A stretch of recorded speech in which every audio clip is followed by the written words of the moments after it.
दोस्तों, जो तस्वीर आप देख रहे हैं ये ली गई है आपकी NCERT की कक्षा दूसरी की पुस्तक गणित का जादू के पाठ 12 से। तस्वीर में जो औरत है जो बैठी हुई मालाएं और मोती जो है बेच रही है उसका नाम है किनारी। और किनारी जो है वो बाजार में मोती और मालाएं बेचती है। वो 10-10 मोतियों की मालाएं भी बनाकर बेचती है और खुले मोती भी। तो बच्चे जो हैं वो उससे खरीद रहे हैं मालाएं, और वहां बैठी हैं 2 बिल्लियां भी जो कि ये सब चीजें देख रही हैं। तो फाइनली जितने भी बच्चे वहां पर आए, रजिया, रीमा, आरिफ, सोनू, सिमर, उन्होंने इतने मोती जो है खरीदे। जिसने 12 मोती खरीदे तो उसे 1 माला मिली और 2 खुले मोती, और वहीं सिमर ने खरीदे 31 मोती कुल मिलाकर तो उसे 3 मालाएं मिली और 1 खुला मोती। तो इस तरह से सारे बच्चों को कुछ मालाएं और कुछ खुले मोती मिले। जितने उन्हें मोती चाहिए थे टोटल, वो उन्हें मालाओं के रूप में या फिर टोटल खुले मोती के रूप में मिल गए। तो चलिए अब देखते हैं, यह जो 2 बिल्लियां हैं ना, यह इस तालिका पर कुछ चर्चा कर रही है। चलिए हम उनकी बात को सुनते हैं कि आखिर वो क्या कह रही है। रजिया और रीमा ने कुल मिलाकर कितने मोती लिए? रजिया के पास 1 माला और 2 मोती हैं। रीमा के पास 1 माला और 7 मोती हैं। एकदम ठीक, तुम उसे ऐसे भी लिख सकते हो। हमने यहाँ लिख दिया है कि माला जो है वो रजिया के पास 1 है और खुले मोती रजिया के पास है 2। वहीं माला जो है वो रीमा के पास 1 है और खुले मोती 7। तो हमने यहाँ तालिका में इसे दर्शा दिया है और यहाँ हम उत्तर लिखेंगे। सबसे पहले हम खुले मोतियों को एक साथ लेकर उन्हें गिन लेते हैं।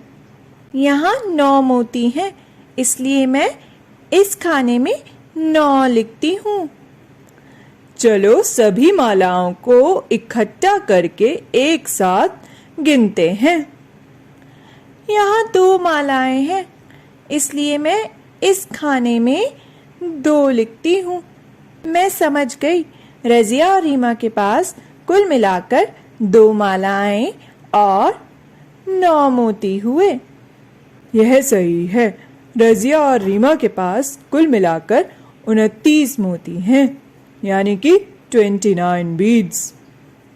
तो दोस्तों, रजिया और सोनू ने कुल मिलाकर कितने मोती लिए? How many beads are taken by Razia and Sonu together? तो दोनों बिल्लियों ने हमें सिखा दिया कि किस तरह से हम मोतियों को गिन सकते हैं, कि कितने मोती कुल मिलाकर 2 अलग अलग लोगों ने खरीदे। तो यहाँ पर हमें दिया हुआ है कि किसने कितने मोती और कितनी मालाएं खरीदी, और हमें जोड़कर बताना है, जमा कर कर बताना है कि दोनों जनों की मालाएं और मोती जो हैं वो मिलाकर कुल मिलाकर कितने मोती होंगे। सबसे पहले हम क्या करेंगे? सबसे पहले तो हम खुले मोतियों को गिनेंगे। इस तरफ अगर हम देखें तो यह रहे खुले मोती, और तालिका में इस तरफ है खुले मोती। अगर हम खुले मोतियों को गिने तो कितने होंगे कुल मिलाकर? रजिया और सोनू के खुले हुए मोती कितने हैं टोटल? 1, 2, 3, 4, 5, 6 और 7। तो यह हुए 7। तो हम यहाँ तालिका में लिख देंगे 7 खुले मोतियों के नीचे, क्योंकि टोटल है 7। अगर हम वैसे भी 2 और 5 को जोड़े तो कुल मिलाकर हो जाता है 7। अब जरा देखते हैं कि रजिया और सोनू के पास कितनी मालाएं हैं, यानी कि उनके पास कितनी दहाई है, 10-10 मोतियों की कितनी मालाएं। तो अगर हम गिने तो यहाँ है 1 और 2 दहाई, यानी 2 10 के समूह। तो उनके पास है 2 मालाएं। तो हम माला वाली तालिका में लिख देंगे 2। तो रजिया और सोनू के पास मिलाकर कुल मिलाकर कितने मोती हुए? उनके पास हुए 2 दहाई और 7 इकाई, यानी कि खुले मोती 7 और 2 समूह 10-10 के मोतियों के, यानी कि मालाओं के। तो यह कुल मिलाकर हुए 27 मोती, यानी कि 27 बीड्स। अब आप बताइए कि रजिया और सिमर ने कुल मिलाकर कितने मोती लिए? How many beads are taken by Razia and Simar together?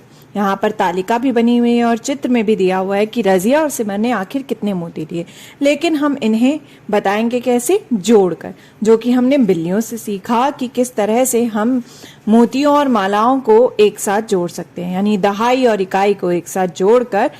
तो जरूर पता लगाइए कि यहाँ पर कुल मिलाकर कितने मोती होंगे।